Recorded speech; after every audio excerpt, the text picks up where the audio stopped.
Hello friends, welcome to counselling मार्गदर्शन। आपका बहुत बहुत स्वागत है हमारे यूट्यूब चैनल पे। आज हम जोसा के बारे में बताना जा रहे हैं। जोसा क्या है, जोसा काउंसलिंग कैसे होती है, और इस वीडियो को देखने के बाद आपको कोई भी दूसरी वीडियो देखने की ज़रूरत नहीं है। इस वीडियो में आपको कंप्लीट नॉलेज दी जाएगी कि काउंसलिंग कैसे होती है, जोसा में क्या प्रोसीजर है, राउंड 1 में क्या करना होता है, सीट मिलने के बाद क्या करना होता है, अगर सीट नहीं मिलती है तो क्या करना होगा, चॉइस फिलिंग कैसे करनी होगी, सारा कुछ बताएंगे। कितने एनआईटी है, कितने ट्रिपल आईटी है, आईआईटी वाले बच्चों को लिए क्या अलग से काउंसलिंग करनी जाती है, सारी चीज़ें क्लियर हो जाएंगी। वीडियो को देखते रहिएगा लास्ट तक और चैनल को सब्सक्राइब कर लीजिएगा ताकि आपको सारी अपडेट्स टाइमली मिलती रहे।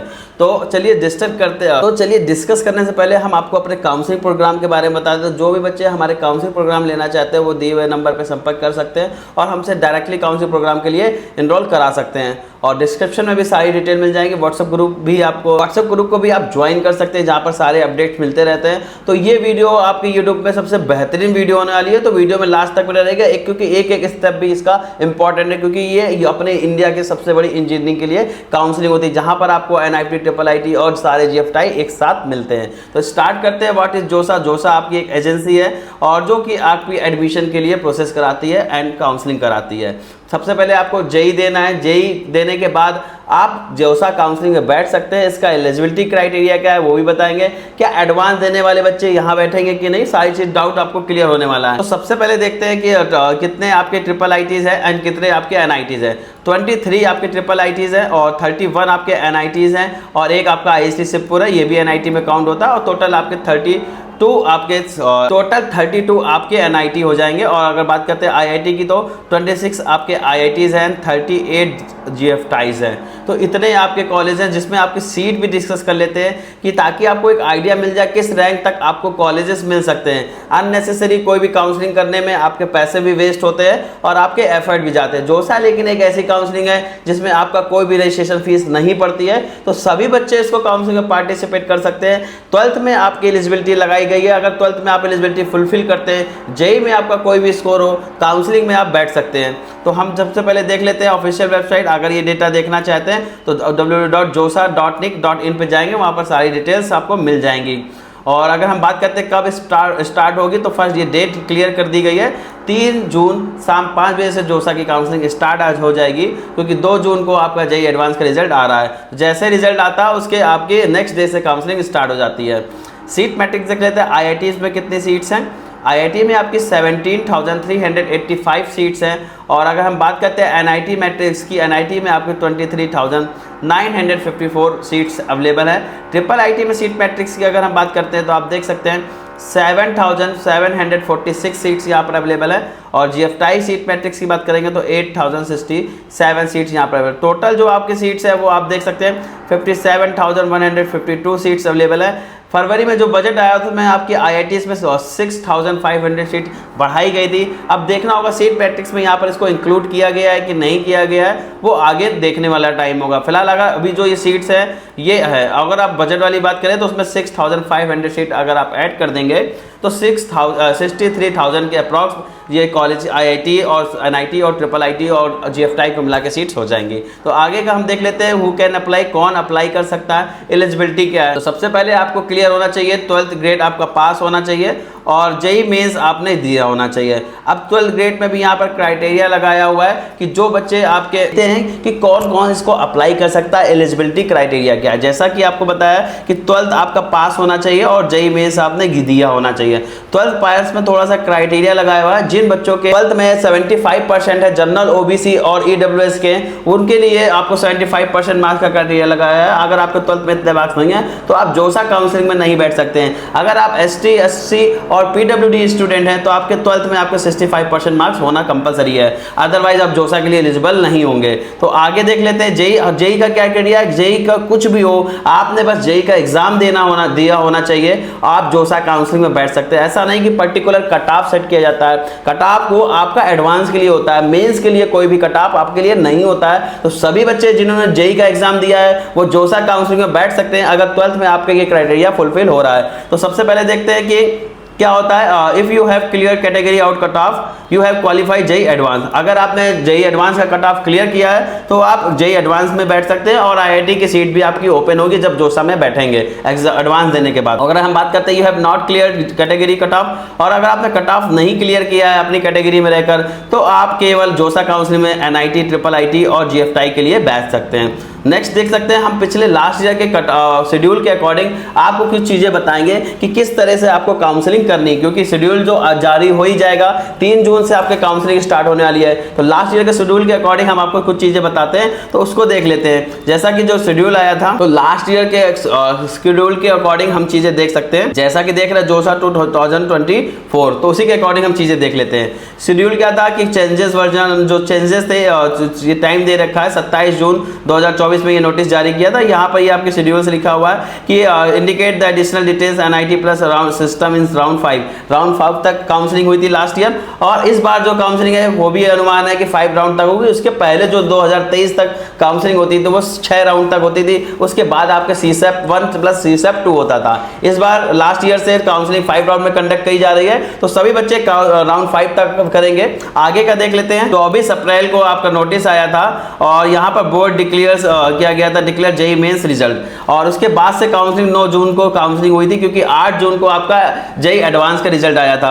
जेई एडवांस का रिजल्ट जस्ट होने के बाद आपके शाम से अनाउंसमेंट कर दिया गया था। 9 जून को आपका अनाउंसमेंट हुआ था जेई एडवांस के रिजल्ट का, और 10 जून शाम 7 बजे से शाम 5 बजे से आपकी काउंसलिंग स्टार्ट कर दी गई थी जोसा की। सिमिलरली अगर आपकी रिजल्ट आपका 2 जून को आना है, 2 जून को रिजल्ट जैसे ही आएगा 3 जून से आपकी काउंसलिंग स्टार्ट हो जाएगी। शाम 5 बजे से आपके एनरोलमेंट स्टार्ट हो जाएगा। तो सभी बच्चे टाइमली जाके एनरोलमेंट कर लेना है, कोई भी डेट्स मिस नहीं करनी, क्योंकि ये डेट्स बहुत इंपॉर्टेंट है। अगर आपने डेट्स मिस कर दी तो आप काउंसलिंग में कहीं ना कहीं अपने बेहतर ऑप्शन खो सकते हैं, इवन काउंसलिंग से भी बाहर किए जा सकते हैं। तो रजिस्ट्रेशन और प्लस सारी डेट्स इसमें बहुत इंपॉर्टेंट है।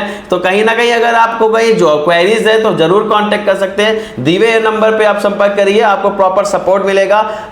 वीडियो कैसी लग रही है कमेंट करके जरूर बताइएगा, और आपको बताते हैं आगे का डिस्कस कर लेते हैं। और इसके बाद जो था आपका देखेंगे कि जो जब रजिस्ट्रेशन ओपन होता है उसमें क्या क्या चीजें होती हैं।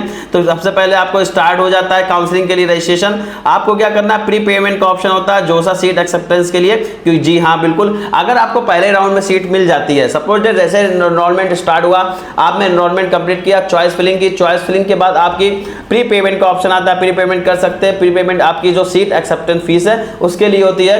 जनरल ओबीसी और ईडब्ल्यूएस वालों के लिए 35,000 रुपए होती है, एससी एसटी वालों के लिए 20,000 के अप्रॉक्स होती है।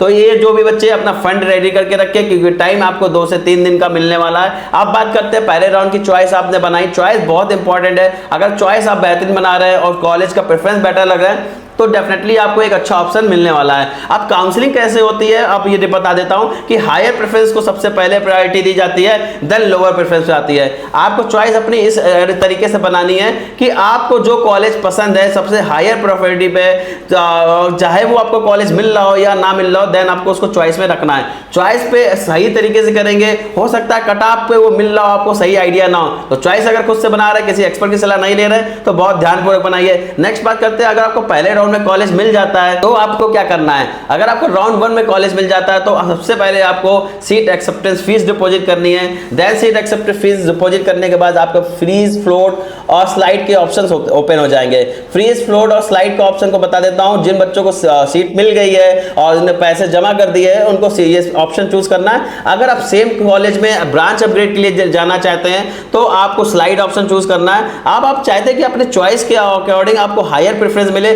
तो आपको फ्लोट ऑप्शन चूज करना है। आप चाहते हैं आप काउंसलिंग यहीं तक रखना चाहते हैं, ये जो मिल गया है वो बेस्ट चॉइस है, तो आपको वो कॉलेज फ्रीज कर देना है। सपोज किसी बच्चे को पहली प्रेफरेंस मिल जाती है तो वो ऑटोमेटिक फ्रीज हो जाता है और आगे के लिए काउंसलिंग में पार्टिसिपेट नहीं कर पाएगा। वो जो कॉलेज है आगे उसको लास्ट में जाके रिपोर्टिंग करना होगा। तो ये शेड्यूल है। और आगे हम बताएंगे कि अगर ये तीनों ऑप्शन आपने कहीं गलती से कर दिए तो आपके लिए बड़ी प्रॉब्लम क्रिएट होने वाली है। और अगर आपको ये सीधे हो गए, इसके बाद आता है कि आपको 4 डॉक्यूमेंट्स अपलोड करने होते हैं। अगर आपके आपके पास कैटेगरी है तो आपको सेंट्रल का डॉक्यूमेंट लगाना होगा, कास्ट का, और यह ध्यान रखना है कि बच्चे का नेम और फादर नेम डिटेल्स बिल्कुल करेक्ट होनी चाहिए सर्टिफिकेट में। और उसके बाद आपको स्टेट ऑफ एलिजिबिलिटी के लिए 12th की मार्कशीट लगानी है। देन आपको अपना मेडिकल सर्टिफिकेट लगवाना है। मेडिकल सर्टिफिकेट आप किसी भी एमबीबीएस डॉक्टर से बनवा सकते हैं, ऐसा नहीं है कि किसी भी आपको डिस्ट्रिक्ट या सीएमओ हॉस्पिटल से बनवाना, ऐसा नहीं है। आप जोसा के लिए किसी भी एमबीबीएस डॉक्टर से अपना मेडिकल सर्टिफिकेट बनवा सकते हैं। 10th की मार्कशीट लगेगी, डॉक्यूमेंट लगेंगे, सबमिट कर देंगे। ध्यान रखिएगा कोई मेल और मैसेज आता है उसको ध्यान रखिए, क्योंकि डिस्पेंसी आती है तो टाइमली आपको अपलोड करना होता है। ये पहले राउंड का कंप्लीट हो गया जिन बच्चों को सीट मिल गई थी। अब बात करते हैं जिन बच्चों को सीट नहीं मिली है उनको क्या करना है। जिन बच्चों को सीट अभी तक नहीं मिली है वो अपने आप सेकंड राउंड में पहुंच जाएंगे। सेम सिनेरियो अगर सेकंड राउंड में मिल जाता है तो यही सारे चीजें फॉर्मेलिटीज आपको फर्स्ट राउंड वाली में करनी होंगी जो सेकंड राउंड में बच्चों को मिल रहा है। ऐसे ही ये काउंसलिंग आगे बढ़ती जाएगी और 5 राउंड तक ये काउंसलिंग होगी। 5 राउंड के बाद आपको पीएफ करना होता है, पार्शियल एडिशनल एडमिशन फीस जिसे हम पीएफ बोलते हैं, वो आपकी 35,000 के अप्रॉक्स होगी। टोटल आप मान सकते हैं 75,000 रुपए, 40 प्लस 35 आपको 75,000 रुपए आपको जोसा काउंसलिंग में सीट एक्सेप्टेंस कॉलेज के लिए आप पहले डिपॉजिट कर चुके होंगे। उसके बाद अगर जो बच्चे सी सैप में बैठना चाहते हैं तो वो अपना एनरोलमेंट कर सकते हैं और उनको उसके बाद आपको रिपोर्ट करना है। रिपोर्टिंग फाइनल अलॉटमेंट लेटर आ जाएगा, अलॉटमेंट लेटर संभाल के रखना, उसमें रिपोर्टिंग डेट के सारी चीजें लिखी होंगी। अब जो भी कॉलेज बच्चों को मिल रहा है उसके बाद उनको कॉलेज की ऑफिशियल वेबसाइट पे जाके और टाइमली चेक करते रहना है कि उनको रिपोर्टिंग डेट क्या है, डॉक्यूमेंट्स क्या लगने वाले, वो पर्टिकुलर आपको कॉलेज की वेबसाइट पे मिलेगा। जोसा में ये आपको जानकारी नहीं मिलेगी। तो ये रहा आपका जोसा काउंसलिंग राउंड 1 से लेकर राउंड 5 तक। जब तक आपको कॉलेज नहीं मिला है मैंने सारी जानकारी ये प्रोवाइड कर दी। अब आगे देख लेते हैं क्या चीजें हैं, किस तरीके से आपको आगे करना है। मैंने सारा प्रोसेस बता दिया है, लास्ट पेमेंट डेट क्या है मैंने वन समरी में आपको बता दिया है। तो अगर काउंसलिंग से रिलेटेड कोई कार्य है, मुझसे काउंसलिंग कराना चाहते कोई भी मिस्टेक ना हो, एक एक्सपर्ट की सलाह के साथ कराना चाहते हो, डेफिनेटली आप मुझको कॉन्टेक्ट कर सकते हैं। सारी प्रॉब्लम सॉल्व की जाएगी, आपको पेड ग्रुप में ऐड कर लिया जाएगा, सारी सर्विसेज प्रोवाइड की जाएगी। हाँ, और अगर आपको क्या करना है, आपको कुछ करना नहीं है, केवल हमारा एनरोलमेंट कंप्लीट करिए। आप ग्रुप में उठ के वेट एंड वॉच वाला सीन है, आप देखते रहिए, आपको अपडेट करता जाएगा, किया जाएगा और आपकी चॉइस फिलिंग के लिए आपको कॉल के थ्रू डिस्कस किया जाएगा। प्रॉपर सर्विस के लिए कोई कंप्रोमाइज हम लोग नहीं करते। बेस्ट सर्विस है पूरे यूट्यूब में, इससे बेहतर सर्विस आपको नहीं दे सकता, क्योंकि इस बात को मैं गारंटी से बोल रहा हूं। रीजन है कि कोई भी जो यूट्यूबर है अगर काउंसलिंग कर रहा है, उनके पास काउंसलिंग तो बहुत आ गई है लेकिन कॉल का रिस्पॉन्स उनका जीरो है। आप किसी भी की, मैं किसी पर्टिकुलर की बात नहीं कर रहा हूं, आप किसी से बच्चे से फीडबैक ले सकते हैं जो मेरे थ्रू काउंसलिंग करा रहे हैं और जो अदर से करा रहे हैं। आप उनके यूट्यूब पे कमेंट पढ़ सकते हैं ओल्ड ईयर्स के, आप गूगल पे जाके उनके रिव्यूज चेक कर सकते हैं, उनके नाम से जाके सबके सटीक जानकारी मिलेगी कितना अच्छा कौन काम कर रहा है। अगर जेन्युइन फीडबैक चाहते हैं तो आप सबके अपने गूगल पे जाइए, जो पुराने हैं और जो नए उनके पास कोई रिव्यूज ही नहीं है, तो ये चीज भी बहुत मैटर करती है। रिव्यूज अगर सही चाहिए आप गूगल पे जाके उनका नाम डालिए, देन आपको फीडबैक मिल जाएगा। यूट्यूब पे भी आप ओल्ड वीडियोस के जरिए भी समझ सकते हैं कि कैसी सर्विसेज मिल रही है, क्योंकि पैसे लेके सारी काउंसलिंग कर रहा है प्लस आपको पैसे देने के बाद सर्विस मिल रही है कि नहीं मिल रही है। क्योंकि सबसे ज्यादा पेरेंट्स को प्रॉब्लम इस बात से होती है कि उन्होंने पेड पे सर्विसेज तो ले ली बट उनको सर्विसेज मिल ही नहीं रही हैं, देन लास्ट वो खुद से कर रहे हैं या नेक्स्ट काउंसलर को वो बुक करते हैं। तो यहां पर ये प्रॉब्लम नहीं होने वाली है, आपको बेस्ट से बेस्ट सर्विस मिलेगी। सर्विस रिलेटेड कोई क्वेरीज नहीं होगी, इस बात की गारंटी दे सकते हैं। और गारंटी के साथ साथ पेमेंट भी आपको तभी करनी है जब बच्चे को एडमिशन मिल जाता है कॉलेज की। अभी स्टार्टिंग में क्या करना है, आप एनरोलमेंट करा सकते हैं, एनरोलमेंट के बाद आपको पेमेंट तभी करनी है जब आपके बच्चे को कॉलेज मिल जाता है, क्योंकि मेरी सर्विसेज जो है वो आपकी सर्विस बेस्ड है। तो आप पहले कॉलेज लीजिए देन आप पेमेंट कीजिए, जिससे बेहतर सर्विस आपको पूरे कहीं नहीं मिलेगी। तो ये था मेरा आपका पेड प्रोग्राम के लिए मैं थोड़ा सा डिस्कस किया। और आगे देख लेते हैं क्या चीजें हैं और प्रोसेस क्या है, किस प्रोसेस से आपको करना होगा। जैसा कि मैंने आपको बता दिया है, एक हम फ्लो चार्ट के जरिए भी इस प्रोसेस को समझ सकते हैं, तो उस बारे में डिस्कस कर लेते हैं। फ्लो चार्ट के जरिए कैसे समझेंगे। हाँ, कुछ बच्चों की क्वेरी रहती है सर पेड प्रोग्राम कैसे ज्वाइन करें, तो जो बच्चे कॉल के थ्रू जाएंगे उनको व्हाट्सएप पे उनका फॉर्म मिल जाएगा। अगर डायरेक्टली जुड़ना चाहते हैं डिस्क्रिप्शन पे जाइए, एनरोलमेंट फॉर्म दिख रहा होगा, एनरोल करिए, अपने एनरोलमेंट में अपनी डिटेल्स डालिए और मात्र 1000 रुपीज में अपना एनरोलमेंट कंप्लीट कर सकते हैं। पूरे यूट्यूब पे सबसे बेहतरीन काउंसलिंग सर्विसेज देने वाले काउंसलिंग मार्गदर्शन से बात कर रहा हूं और इससे बेहतर मार्गदर्शन आपको कहीं मिलने वाला नहीं है, इस बात की गारंटी दे रहा हूं। और अगर मैं बात करता हूं इसके प्रोसेस की, फ्लो चार्ट के जरिए समझ लेते हैं। और सबसे पहले आपको क्या करना है, रजिस्ट्रेशन करना है। इसमें रजिस्ट्रेशन चार्ज 0 है।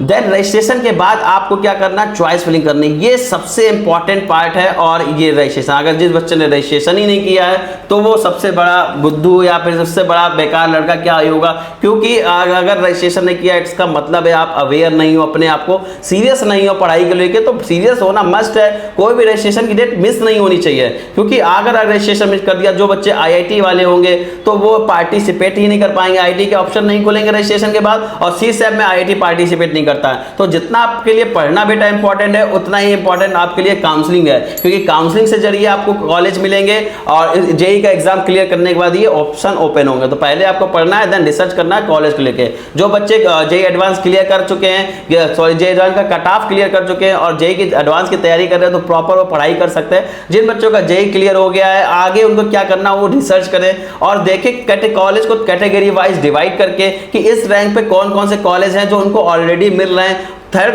सेकंड कैटेगरी आपको ऐसी बनानी है कि जस्ट बॉर्डर में मिल जाएगा, चांसेस ज़्यादा है। एक कैटेगरी ऐसी बनाइए कि अगर थोड़ा सा एफर्ट अच्छा हुआ, कट ऑफ लो हुआ, तो आपको वो कॉलेज मिलना चाहिए, आपसे रैंक से काफ़ी दूर हो। तो इस तरीके से अगर कॉलेज का प्रेफरेंस आप सेट करते हैं तो डेफिनेटली आप एक अच्छे कॉलेज में जाएंगे, इस बात की गारंटी है, क्योंकि आपको काउंसलिंग का आइडिया भी बेहतर है। जैसे मैं पिछले वीडियोज़ में बताता हूँ कि कुछ बच्चे ऐसे हैं जो जहाँ पर आप देखेंगे 30,000 वाले बच्चे जा रहे हैं, मेरे वो स्टूडेंट वो 60,000 में भी गए, सेम ब्रांच की बात कर रहा हूँ। तो यही एक परफेक्ट काउंसलिंग का एग्जाम्पल बता रहा हूँ, ऐसे कई भी एग्जाम्पल हैं। तो ये बेहतर ऑप्शन आपके लिए अवेलेबल है, आप जाके डायरेक्टली एनरोल करके और हमारे प्रोग्राम में जुड़ सकते हैं। एनरोलमेंट के लिए फिर से बता दे रहा हूँ, डिस्क्रिप्शन पर लिंक मिल जाएगा। एनरोलमेंट फॉर्म नहीं समझ में आ रहा है कैसे भरना है, कॉल करके हमारी टीम से संपर्क कर सकते हैं, हमारे नंबर पर कॉल कर सकते हैं। आपको हमारा नंबर भी मिल गया होगा, ग्रुप में अवेलेबल है, वहां जाके ग्रुप में ज्वाइन कर लीजिएगा, और भी नंबर्स आपको मिल जाएंगे। तो चलिए आगे का देख लेते हैं। जिन बच्चों को चॉइस फिलिंग डन हो जाती है, सीट लॉक नहीं करनी है, सीट लॉक कर देंगे तो आगे आप चॉइस में चेंजेस नहीं कर सकते हैं। तो देन आपको मॉक सीट अलॉटमेंट रिजल्ट आ जाएगा, इसी के एग्जैक्ट आता है, बहुत बड़ा डिफरेंस आता नहीं है मॉक सीट में, तो ये लगभग सही ही होता है। देन आपको इसके मॉक सीट अलॉटमेंट आता है, और इसके बाद क्या करना है, आप देखेंगे प्रिंट अलॉटमेंट लेटर। ये प्रिंट अलॉटमेंट लेटर अभी का सीन नहीं है, इसके बाद आप देखेंगे यहाँ पर आएंगे अलॉटमेंट, मॉक सीट अलॉटमेंट आता है। आपको क्या करना, अगर आपको कुछ चेंजेस करना चाहते हैं कि इससे बेटर, तो आप उसके पहले चेंज कर सकते हैं, और चेंज करने के बाद चॉइस को लॉक कर सकते हैं। और जोसा में ऑटोमेटिक चॉइस का लॉक ऑप्शन होता है, तो जरूरी नहीं आप लॉक करें या ऑटोमेटिक चॉइस लॉक हो जाती है। अदर काउंसलिंग में लॉक करना मस्ट होता है, अगर आप लॉक नहीं करते तो आपको कंसीडर नहीं किया जाएगा। तो इसके बाद आप फाइनल चॉइस लॉक कर देते हैं, देन रिजल्ट आता है। रिजल्ट में सीट अलॉटमेंट रिजल्ट आप देख लेते हैं, उसके बाद आपको प्रिंट करना होता है अलॉटमेंट लेटर। ये आपका जो अलॉटमेंट होता है ये प्रोविजनल अलॉटमेंट लेटर होता है। और इसके बाद आपको जैसे मैंने बताया आप पे करते हैं, और इसके बाद अब फ्रीज फ्लोट और स्लाइड का ऑप्शन खुलता है, जैसा मैं बता चुका हूँ। फ्रीज फ्लोट तो पता होगा, स्लाइड एक बार फिर से बता देता हूँ। सेम कॉलेज में ब्रांच अपग्रेड के लिए चाहते हैं तो आपको स्लाइड का ऑप्शन चूज करना होगा। डॉक्यूमेंट्स वेरिफिकेशन के लिए अगर हम बात करेंगे तो डॉक्यूमेंट्स वेरीफाई होंगे, 4 डॉक्यूमेंट्स लगेंगे जो कि बच्चे की कैटेगरी है। कैटेगरी को ध्यान से देखिएगा, आपका सेंट्रल का होना चाहिए, 1 अप्रैल 2025 के बाद का होना चाहिए, उसके बाद आपके पास टाइम नहीं होगा। ये बहुत इंपॉर्टेंट पार्ट है, आप कंसीडर जनरल किए जाएंगे, आपकी कैटेगरी का जो सीट मिली है वो भी कैंसिल हो जाएगी, इसलिए अपने डॉक्यूमेंट बहुत संभाल के करिए। देन आपको मेडिकल सर्टिफिकेट लगाना है। मेडिकल सर्टिफिकेट का फॉर्मेट में कुछ लोग बच्चे डबल टिक करना भूल जाते हैं नीचे वाले ऑप्शन में, तो उसमें भी आपको डबल टिक करना है, तभी वरना आपकी डिस्पेरेंसी आएगी। इसके ना करने के बाद आपको स्टेट ऑफ एलिजिबिलिटी पूछा जाएगा।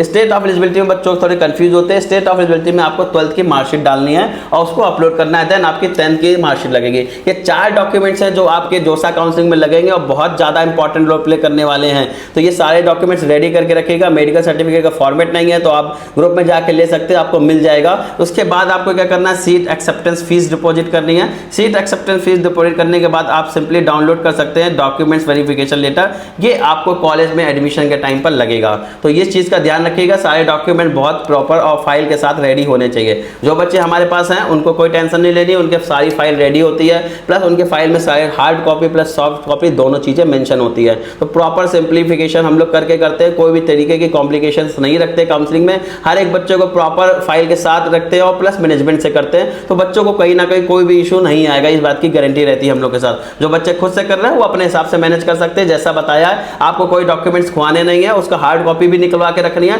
सॉफ्ट कॉपी आप गूगल ड्राइव बना लीजिए, नहीं बना लीजिए अगर आपकी ओके है, और पासवर्ड भी लिख लीजिएगा, देन उसके डॉक्यूमेंट्स वहां भी अपलोड करते रहने हैं। नेक्स्ट बात करते हैं आपको स्टेप 2। स्टेप 1 जैसा आपको बता दिया था, इसको फ्लो चार्ट में समझ लेते हैं। जैसा आपको बताया स्टेप 1 है कि जोसा काउंसिल में जाकर रजिस्ट्रेशन रजिस्ट्रेशन करना है और लॉगिन करना है। लॉगिन कैसे करेंगे, अपना नंबर डालिए, नंबर का क्या है एप्लीकेशन नंबर डालिए, एप्लीकेशन नंबर के साथ आपने जो जेई टाइम में पासवर्ड डाला तो वो पासवर्ड डाल के आप इसको डैशबोर्ड को लॉगिन कर सकते हैं और आप इसको आगे फिल कर सकते हैं। इस तरह का आपको दिखेगा पेज। सबसे पहले जाना है josa.nic.in पे जाना है, जिसका फुल फॉर्म होता है ज्वाइंट सीट एलोकेशन अथॉरिटी 2024। अभी ये जो दिखेगा आपको 3 जून से वो आपको दिखेगा 2025। क्या करना है, यहाँ पर जेई मेन इनका एप्लीकेशन नंबर डालना है, पासवर्ड डालना है एंड सिक्योरिटी डालनी, सिक्योरिटी कोड जो आपका ये आ रहा है। अगर इसको डाल के आप लॉगिन कर लेते हैं देन आप लॉगिन हो जाएंगे। जो बच्चे पर भूल चुके हैं वो फॉरगेट का ऑप्शन चूज कर सकते हैं, उनके मोबाइल नंबर और ईमेल पे ओटीपी जाएगा, देन आप वेरीफाई करके इसको चेंज कर सकते हैं। जिन बच्चों ने कैफे से फॉर्म भराया होगा, कैफे वाले जनरली पीछे उसका फॉर्म की डिटेल्स लिख देते हैं, तो अगर पासवर्ड नहीं लिखा है तो आप पासवर्ड पूछ भी सकते हो, वो सेम पासवर्ड बनाते हैं। और अगर आपके नंबर पड़े हैं तो आप उसको चेंज करा लीजिएगा और पासवर्ड फॉरगेट करके। नंबर आपका पड़ा होना जरूरी है क्योंकि ये बहुत इंपॉर्टेंट, सारे ओटीपी सारी चीजें आपके मोबाइल पे आएंगे, तो ध्यान रखिएगा। फॉर्म भरते पहले अपनी ही डिटेल्स दीजिएगा। नेक्स्ट देखते हैं स्टेप 2 में क्या करना है। स्टेप 2 में आपको देखना है it's display only the college in जो भी आपके लिए एलिजिबिलिटी कॉलेज है, जैसे जो बच्चे एडवांस नहीं क्लियर है उनके लिए IITs नहीं खुलेंगे, तो जो भी आपके लिए एलिजिबल है वो आपके कॉलेज दिख जाएंगे इस तरह के हैं। और इसको चॉइस करने से पहले आपको ये पता होना चाहिए क्या ट्रेंड चल रहा है, चॉइस फिलिंग में कैसा रहेगा। चॉइस फिलिंग ये बहुत इंपॉर्टेंट पार्ट है, पूरी काउंसलिंग का सबसे इंपॉर्टेंट पार्ट चॉइस फिलिंग है। चॉइस फिलिंग ऐसा नहीं है कि जोसा ORCR से निकाल लिया आपने, बना लिया lower to high, high to smaller. Choice filling आपके पर्टिकुलर आपके लिए कस्टमाइज होनी चाहिए। कोई भी फर्जी चॉइस फिलिंग आपके लिए इंपॉर्टेंट नहीं होगी, वो बच्चे ने अपने हिसाब से कस्टमाइज किया होगा। कुछ काउंसलर ऐसे करते हैं, जोसा से ORCR ओपनिंग एंड क्लोजिंग निकाल के उसको स्मॉलेस्ट या लार्जेस्ट पे स्मॉलेस्ट में कन्वर्ट करके आगे कर लेते हैं। ये सही तरीका नहीं है। चॉइस फिलिंग आपके बच्चे के लिए, आपके रीजन के अकॉर्डिंग, आपके बच्चे की चॉइस के अकॉर्डिंग बननी चाहिए। तो ध्यान रखिएगा इसमें चॉइस फिलिंग में 5 ईयर के प्रोग्राम में से थोड़ा अलर्ट रहिएगा। Engineering, physics, chemistry 5 year, mathematics 5 year, ये आपके टेक्नोलॉजी के कोर्स नहीं होते, बीटेक में नहीं आते हैं। ये आपके BS MS कोर्स होते हैं, bachelor of science, master of science, BMSc का कोर्स होता है। तो इन कोर्स को भी ध्यान से रखिएगा, कहीं गलती से आपने चॉइस में तो नहीं रख दिया है। और चॉइस भरने के बाद एक बार कंट्रोल F कर, यानी इसका मतलब होता है फाइंड करके एक बार चॉइस आप चेक कर लीजिएगा, मैथमेटिक्स, केमिस्ट्री या 5 ईयर प्रोग्राम कौन कौन से डाल रखे हैं, क्योंकि एक छोटी सी मिस्टेक आपको पूरी तरह खराब कर सकती है कैरियर। तो ये एक इंपॉर्टेंट पार्ट है। काउंसलिंग बहुत ध्यान से करिएगा क्योंकि ये आपको फ्यूचर डिसाइड करने वाला है। तो आगे का देख लेते हैं, आगे क्या करना है। जैसे आप खोलेंगे ये चॉइसेस दिख जाएंगी, चॉइस को आप यहाँ से सेलेक्ट कर सकते हैं। यहाँ फिल्टर का भी ऑप्शन आता है, यहाँ पर शो नहीं हो रहा अवेलेबल चॉइस, यहाँ पर फिल्टर लगा सकते हैं। आपको क्या ब्रांच का फिल्टर लगाना है, NIT के लिए लगाना है, IIIT के लिए लगाना है, यहाँ फिल्टर के ऑप्शन मिलते हैं। आप इसको ऐड करके यहाँ पर चॉइस लग सकते हैं और इसको अप एंड डाउन भी कर सकते हैं, रिमूव भी कर सकते हैं। ये अपने अकॉर्डिंग आप कर सकते हैं। अगर कोई प्रॉब्लम होती है डेफिनेटली आप करिए। पूरे यूट्यूब पे सबसे पहली वीडियो है जहाँ पर मैंने कंप्लीट डिटेल बताई। इस वीडियो देखने के बाद आपको कहीं देखने की जरूरत नहीं है, खुद से भी काउंसलिंग कर सकते हैं। और अगर मेरे से कराना चाहते हैं तो आपको कुछ सोचना नहीं है, हमारे प्रोग्राम में एनरोलमेंट करिए, आपको एक बेहतर ऑप्शन मिल जाएगा।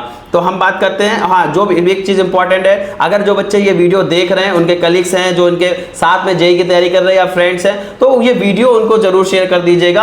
और जो पेरेंट्स देख रहे हैं उनके कलीग्स के लिए बोला, और स्टूडेंट देख रहे हैं उनके अपने फ्रेंड सर्कल में शेयर कर दीजिएगा, ताकि कोई भी ऐसा बच्चा जो काउंसलिंग सपोर्ट नहीं ले सकता है या उसके पास कोई ऐसी नॉलेज नहीं है, ये वीडियो उस तक पहुंच जाए। क्योंकि अगर ये वीडियो बच्चे के पास पहुंच जाएगा तो सब हर ही एक बच्चे जिनके पास फाइनेंशियल क्राइसिस भी है वो अपनी काउंसलिंग खुद से कर सकते हैं। तो ये शेयर करने इसलिए इंपॉर्टेंट है। वीडियो को लाइक जरूर कर दीजिएगा, कमेंट करके जरूर बताइएगा वीडियो आपको कैसा लगा है और हमारे वीडियो आपको कैसे लग रहा है, ये भी रिव्यूज कर सकते हैं। आगे हम देखते हैं स्टेप 3 में क्या करना है आपको। स्टेप 3 में आपको क्या करना है, after submission you shall be given mock seat allotment, जैसा कि आपको बताया था।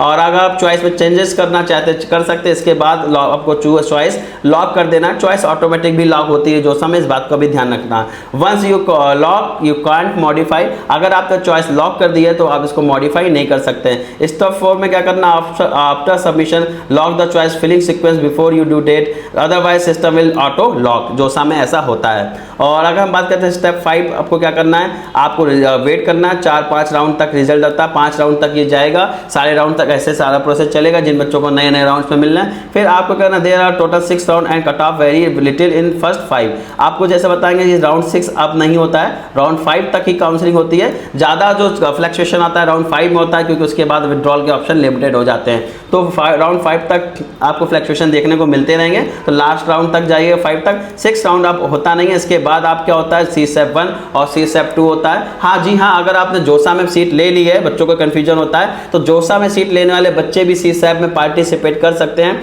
आपको PF करना होगा, PF partial admission fees deposit करनी होगी। देन आप वो कितनी होगी ये भी बता देता हूँ, 35,000 रुपये होगी। और जो बच्चे यानी कि 40,000 पहले देना, 35,000 बाद देना, तो 75,000 रुपये लगेगा लास्ट CSEP तक। तो आपको जाके सीधे रजिस्ट्रेशन कर लेना है। जो बच्चे फर्स्ट टाइम CSEP में कर रहे हैं उनको 38,000 की अप्रॉक्स फीस लगेगी। ये थोड़ा सा वेरी फ्लक्चुएट कर सकता है इस ईयर, और उसमें 3,000 रुपये आपके रजिस्ट्रेशन के होंगे, बाकी आपकी CSEP फीस होगी जो कि रिफंडेबल अमाउंट होता है। और CSEP 2 में फिर आते हैं, जो बच्चों मिल गया C7 में, अब बच्चे आएंगे CSEP 2 में। CSEP 2 में आपको वही चॉइस रखनी है। अगर आप जा रहे हैं तो कॉलेज मिल रहा है, अगर कॉलेज मिल गया है, आपको सीट मिल गई CSEP 2 में, तो आपके पैसे रिफंड नहीं होंगे अगर आप कॉलेज नहीं लेते। इस बात का ध्यान रखिएगा, पैसा ज़्यादा लगता है। तो चॉइस फिलिंग भी बहुत इंपॉर्टेंट है। 40,000 आपके फंस जाएंगे। रिफंड उन्हीं बच्चों का आएगा जिनको CSEP 2 में कोई सीट नहीं मिली है और CSEP 1 में भी कोई नहीं मिली थी। देन उन बच्चों को क्या होगा, सीट और फीस रिफंड कर दी जाएगी। 1 से 2 महीने का टाइम लगता है, ऑटोमेटिक फीस रिफंड आ जाती है। आप अपने अकाउंट डिटेल्स सेम डालिएगा, कोई दूसरे के डिटेल्स मत दिलाइएगा, क्योंकि अमाउंट जो है रिफंड उन्हीं के अकाउंट में आएगा। हाँ जी हाँ बिल्कुल। और तो ये सारी चीज़ें, अकाउंट डिटेल भी बिल्कुल ध्यान से कर लीजिए, कहीं गलती नहीं होनी चाहिए। और इसके बाद की बात करते हैं, ये सारा प्रोसेस, ये डॉक्यूमेंट्स लगेंगे, आप इसका स्क्रीनशॉट ले सकते हैं या फिर ग्रुप में जाके इसको ले सकते हैं। डॉक्यूमेंट्स मैंने लिस्ट पर प्रोवाइड कर दी है, PDF मिली है, और आपको PDF के ये लिंक्स मिल जाएंगे। स्टेप 6 तक मैंने आपको ये बता दिया। इसमें पे सीट एक्सेप्टेंस फीस क्या लगती है और सारी चीज़। 36,000 जनरल EWS को बताया गया, 16,000 SC ST का लिए बताया गया। तो ये आपका PF अमाउंट है। इसके पहले जब सीट मिली थी वो आपका 20,000 रुपये लगा था। तो अगर हम देख लेते हैं, ये स्लाइड और फ्रीज का ऑप्शन मैं आपको बता चुका। फ्रीज में आपको कॉलेज से हैप्पी है तो आप ये डन कर सकते हैं। लास्ट में आपको अपग्रेड का मतलब फ्लोट में आ जाना है, और स्लाइड भी मैं आपको बता चुका, सेम कॉलेज में ब्रांच अपग्रेड के लिए होता है। डाउनलोड करना है, वेरिफिकेशन लेटर डाउनलोड करना है, submit letter institute, final admission, final admission by the institute के द्वारा फाइनल एडमिशन कर दिया जाएगा। और यहाँ पर आपको क्या करना है, स्पेशल राउंड में बैठना चाहता है तो स्पेशल के लिए मैं बता चुका। उसके बाद आपके स्पेशल राउंड हो जाते हैं। बच्चों को प्रॉब्लम आती है कि कॉलेज कैसे मिलेगा, कॉलेज में रिपोर्टिंग कब करनी है, ये बड़ी एक प्रॉब्लम होती है बच्चों के साथ। तो यहाँ वो भी प्रॉब्लम आपकी दूर होने वाली है। क्या करना है, जैसे आपको कॉलेज मिल जाता है, सपोज दैट किसी बच्चों को MNIT इलाहाबाद मिला है या IIT कानपुर मिला है, एक एग्जांपल ले लेता हूँ। IIT कानपुर जिन बच्चों को मिला है वो CSEP में जाएंगे नहीं, स्पेशल 5 राउंड तक IIT खत्म हो जाता है। तो क्या करना है, आपको कॉलेज IIT कानपुर की वेबसाइट पर जाना और चेक करते रहना है कि जो न्यू कैंडिडेट आए उनके लिए क्या गाइडलाइंस आई है, एडमिशन कब लेना है, किस तरीके से जाना है। तो ये अगर मिस कर देंगे तो एडमिशन चला जाएगा। टाइमली रिपोर्टिंग करनी है, रिपोर्टिंग का टाइम फिक्स होता है, उसके बाद आपको डेट्स प्रोवाइड नहीं की जाती है। सिमिलरली अगर किसी को पैक चंडीगढ़ मिला है उनके लिए भी ये सेम नहीं रहेगा। ऑफिशियल वेबसाइट पे जाके चेक कर सकते हैं। तो वीडियो को जरूर कमेंट करके बताइएगा वीडियो आपको कैसा लगा। वीडियो शेयर कर दीजिएगा, जो भी बच्चे जय आपके फ्रेंड्स है या आपके जो पेरेंट्स देख रहे हैं उनके कलीग्स हो, जो भी बच्चे देने वाले हो, तो ये वीडियो बहुत ज़्यादा इंपॉर्टेंट है। और इस वीडियो को देखने के बाद आपको किसी भी काउंसलर सपोर्ट की जरूरत नहीं पड़ने वाली है। जो बच्चे खुद से करना चाहते हैं खुद से करना बिल्कुल स्वेच्छा से कर सकते हैं। और जो बच्चों को काउंसलिंग सपोर्ट चाहिए वो दिए हुए नंबर पर संपर्क कर सकते हैं, और जो बच्चों को काउंसलिंग सपोर्ट चाहिए वो दिए हुए नंबर पर संपर्क कर सकते हैं। बेस्ट काउंसलिंग मार्गदर्शन काउंसलिंग के लिए आपका यूट्यूब चैनल है। और हमारे सपोर्ट यूट्यूब के साथ साथ हम लोग ऑफलाइन सर्विसेज भी प्रोवाइड करते हैं। जो बच्चे हमारे नियरेस्ट एरिया कानपुर के यूपी के हैं वो हमारे ऑफिस में भी आके विजिट कर सकते हैं। और ऑफिस हमारा काका 2 सोबा टावर में है, और दिए हुए नंबर पर संपर्क कर सकते हैं। गूगल पे जाके भी मेरे को सर्च कर सकते हैं, काउंसलिंग मार्गदर्शन, आपको डिटेल्स मिल जाएंगे। तो थैंक यू, मिलते हैं नेक्स्ट वीडियो में, धन्यवाद।